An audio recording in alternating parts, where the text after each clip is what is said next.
So the Contemporary Art Museum St. Louis, we opened our doors September 2003. And the architect for the building is Brad Cloepfil, who's based out of Portland, Oregon, with Allied Works. And it was an interesting process in that they invited all the people who wanted to participate in wanting to build a museum to come to St. Louis and to give a lecture at Washington University in St. Louis in the Department of Architecture. And so people like Rem Koolhaas, Herzog de Meuron, and Brad Cloepfil, they all came in, saw the site, and back then it was just a pile of dirt, and they presented on what they had previously built. I think one of the things that may have distinguished our proposal or how we conducted the interview was that I spoke specifically about our thinking, not so much about a building or not so much about a specific response, let's say, to the Ondo building or the Sarah that was being cited there. I really spoke about St. Louis and contemporary art and the thinking and how we would approach the building. More of the inspirations behind the building than anything specific about the form of the architecture itself. Going to St. Louis then for the very first time and walking that site, which had been generally devastated. Most of the neighborhood had been torn down or abandoned. There was this expanse of grassy fields. I mean, it was an incredibly beautiful American landscape. But from an urbanistic point of view, it was somewhat bleak, I think you could say. And so the challenge was immediately clear: how to respond to that particular landscape, how to not idealize that landscape even. I think a lot of people would say, well, how do we repair and bring that kind of civic presence back? And it would take 100 years to repair the kind of urban fabric that has been lost in that neighborhood. And so it was more of how does one cite a contemporary building in that context in a way that certainly adds and contributes to a dialogue, but really respects what's there as being kind of an amazing urban landscape, very powerful urban landscape. So I was intrigued from the start. It was a question of not creating an institution so much, not creating specific rooms for specific activities of art, but more of creating a site for art. What the building was attempting to do was concentrate the forces of this city, of this place, bring that kind of concentration to bear through the architecture to hopefully inspire a level of curation and installation, inspire the artists who come to work there, provide them with a context that's neither built or unbuilt, that really feels like it's a part of that city, that particular city and that particular neighborhood of St. Louis, but then feels elevated and concentrated in a way that provides for the opportunity of making art. And Brad is very much a fan of us sending photos to him to show how we're currently using the space. And he's thrilled when we are building walls and tearing them down and adding and subtracting to his structure. One thing that I think surprises people when they visit us repeatedly, is how the space changes. And we'll put up walls, we'll tear down walls, and sometimes when they come in, they'll see that it's an open space with natural light coming in, and sometimes we've created a black box with no light coming in. And so people like coming in and being surprised by the change that we make to this space. You have to prepare the ground for something that is unforeseen, right? And so you're not only preparing it for unforeseen forms of art and scales of art and materials, some that need light and some that don't need light, you're also preparing the spaces for unforeseen experiences. And a lot of what one does, which I now learn just through the various other museum projects we have, is really proportion the space to set up a specific relationship between the body and the art. So when you're in our performance space, you'll note that there's 3 steps leading up to the outside. And the reason Brad wanted to create the performance area that way is that the gradation from the Pulitzer Foundation drops about 3 feet to where we are. So to make the connection, Brad had to figure out a way to utilize that drop of 3 feet. And so he created this natural staircase which goes up and down from the 3 feet rise of the Pulitzer Foundation. What's interesting about the exhibition space is that normally you have 4 walls at 90 degrees. And what we have on Spring Street is a very gentle curve which follows the existing curve of Spring Street. And what that tells me is that Brad is very sensitive to the existing structure and architecture and the street structure, and he allowed the street to dictate his own space. Most people, when they're in the space, they don't realize that there is a curve on Spring Street. Only after being in the space many, many times that they realize that there is a curve on our main exhibition space. One thing that's interesting about our lecture hall, which we use often, as you know, is that it's tied in with the gallery space. And what Brad, the architect, wanted was to have the lecture going on while the people looked into the gallery space to see the art.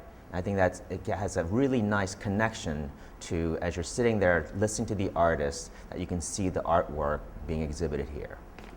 What Brad gave us is a building with 3 basic surfaces. There's the white of the drywall, there's the silveriness of the mesh, and then there's the gray of the concrete. And you can see those 3 colors all throughout the building. The material choice came out of a response to the site more than anything else. Choosing these very large spans of concrete. Some of the spans in the building, so the building is formed out of 2 concrete bands, as I call them, 2 systems of wall. A lower system of wall, which is 12 feet high, and an upper system of wall, I think that's about 18 feet high. And all of the art and activity happens at the intersection of those 2 walls. The lower wall establishes the domain of the art, as I like to speak about it. It's the hanging space. It creates a sense of progression, the sense of entrance, distinguishes how you move, some of the size of the lower spaces, although it's very open and flexible. The upper band of concrete spans between those walls, and some of the spans are, I think, 68 or 70 feet. Some of the cantilevers are 60-some feet. So I chose to use concrete for its aesthetic feel of being raw and visceral, very much like the city, very much like the nature of a lot of the art that goes in it, and also to perform the structural spans that it had to do. And we wanted the building to have that enormous sense of scale and structural span to create a sense of the city rolling through the building. Almost that neighborhood, that kind of open expanse of grass and the open area of that neighborhood continuously moved through the building to the boundary, which was the Pulitzer Foundation. So attempting to break down the distinction between the city and the street and the art. And those 2 bands fold in and out of themselves. The upper band follows the street and then folds into the lobby and back out. The lower bands do the same thing. So they attempt to render that division between art and life and city and art ambiguous. And that was very much the intent from the very start. It's also how we employed the stainless steel mesh on the outside.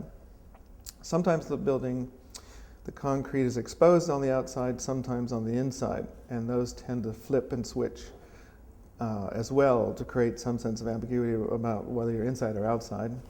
When the concrete is exposed on the outside, the insulation and vapor barriers necessary for museum performance are on the inside. When the mesh is on the outside and the concrete is exposed on the inside, it's the opposite.